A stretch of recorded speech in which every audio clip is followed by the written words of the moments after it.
So President Biden delivering a new batch of gaffes this week as he gets into re-election mode. He referred to Indian Prime Minister Modi as China's prime minister. China. No, not China. And it didn't end there.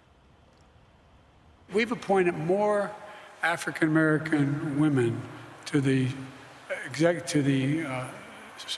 federal bench than every other president combined. And he got the first and brightest, Justice Ketanji Brown. To what extent has Vladimir Putin been weakened by recent events? It's hard to tell, but he's clearly losing the war in Iraq. He's losing the war at home. Oh, gosh. Even the liberal media taking note. MSNBC host Mehdi Hasan tweeting, "Is it great that the Democratic president running for re-election is super old and keeps forgetting words? No." Despite the gaffes, Biden still has a commanding lead in the polls. A new Fox poll has him with 64% support with Democratic primary voters still. Challengers, Robert Kennedy Jr.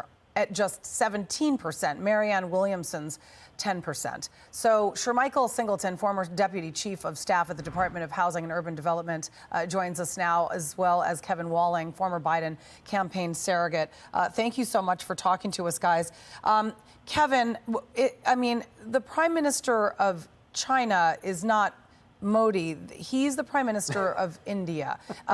Also, Putin is not in a war against Iraq. That would be Ukraine. I mean, these are not just gaffes. These are concerning mess-ups that something's not firing. Something's not firing. I mean, you don't make these mistakes. These are not mistakes. These are concerning medical issues. I mean, do you not see it that way?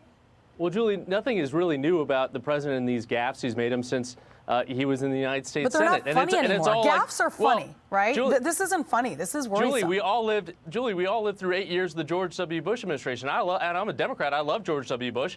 But every other day he was mixing up people's names and these gaffes. So there's nothing new about gaffes in the presidency. You saw tapes of former President Trump sitting across from Rudy Giuliani in the cabinet room. Where's Rudy? And he was directly right in front of him, talking about storming the airports during the Revolutionary War while giving speeches and mixing up people's names. So this is not concerning to me. The president is firing on all cylinders as we head into this re-election. He's going to crisscross the country, bringing that message, Bidenomics, as you talked about yesterday, in Chicago to the American people. And I have full faith that he can win this election and beat whoever the Republicans put up. Shermichael, firing on all cylinders. Would you say that's an accurate description of our president? No, Julie, of course not. And I have a lot of love and respect for my friend Kevin, but I disagree. I mean, first, let's look at the president's work hours, Julie, compared to presidents of the past, including Donald Trump.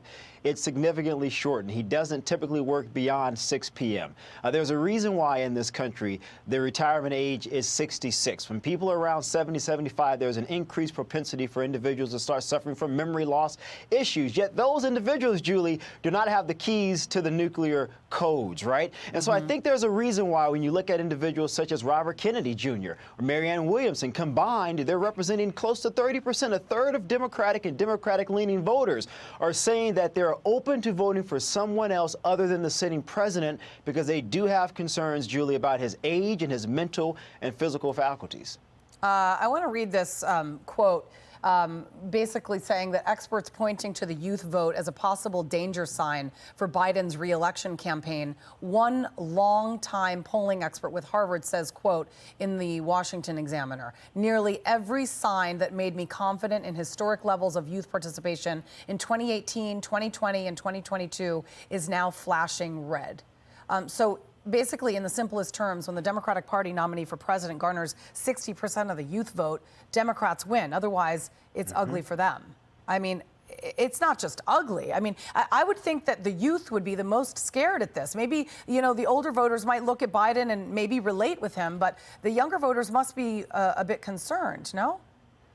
Well, certainly, Julie, we've got a lot of work to do with young voters. They helped deliver the presidency to the president just 2 years ago in 2020, and also beat back this Republican red wave in 2022. They're a key base of the Democratic Party. That's why I think you're seeing the president campaigning so hard, talking about issues relating to young people, whether it be climate change, whether it be college affordability, whether it be this great jobs market that a lot of young people will be entering into when they graduate college. So I think that's going to be a critical component, as it always has been, of the Democratic base, and the president is going to be focused on the youth vote, certainly.